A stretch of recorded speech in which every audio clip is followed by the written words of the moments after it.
Good afternoon, everyone. This is Henry Gambell with SimplerTrading.com, and in tonight's review, I wanted to give you a couple of ideas that I think will be worth watching into the end of March.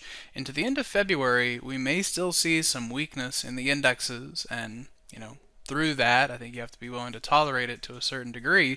But I am interested in this daily squeeze in Chewy. So you can see some previous instances where we go through these phases of compression, and then it's the idea that when the signal releases, once you get out of range, well, then you get a move that is something like that. So you can see the next instance of this signal here. Get a nice little rally through here. It repeats here and provides a much stronger trend-based move, and that's why I bring it to you tonight, is because you have the same daily signal with a fair degree of maturity, right? The signal has had plenty of time to form, so you're thinking that instead of being just in the compression phase, hopefully we're close to this phase where it's getting ready to really go.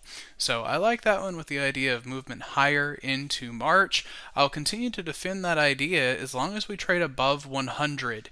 Thinking if it trades 98, it might be kind of cheap. 96, kind of the same thinking. You get much lower than that, then I may just be off on my timing, but ultimately I like those trend following moves, and I think that's a spot that may be worth looking at. And then I also wanted to show you EA, which is in probably a little bit safer for maybe higher probability to do the put credit spread.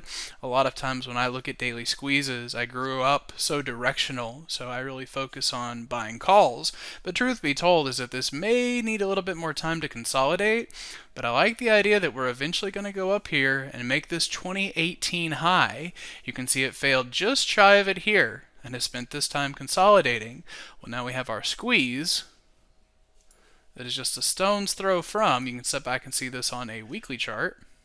You can see where this is a key and pivotal level, and those tend to be self-fulfilling prophecies. So keep that on your watch list. If the markets do perform well, maybe you look at this into next week. If we're a little bit more soft, then give it time out into March. But I hope that's helpful and gives you a couple of ideas to take into your trading tomorrow.